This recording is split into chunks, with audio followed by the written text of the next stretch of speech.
So how was the meeting with the president? We came for consultation with the president and we have finished. So we have to go back to our meeting and then continue tomorrow. By tomorrow, we will get the outcome. Okay. Are you still insisting on your protest?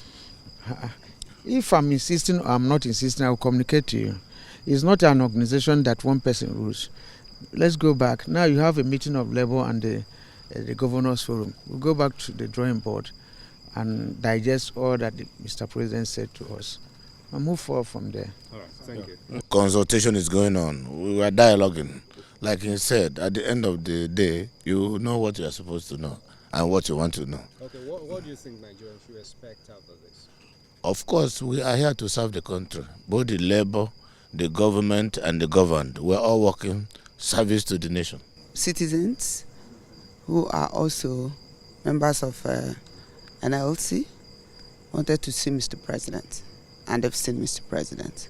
And of course, you know, they are happy they've seen Mr. President and they've had firsthand that at least the president has driven the economy out of the woods. So it's a very good news.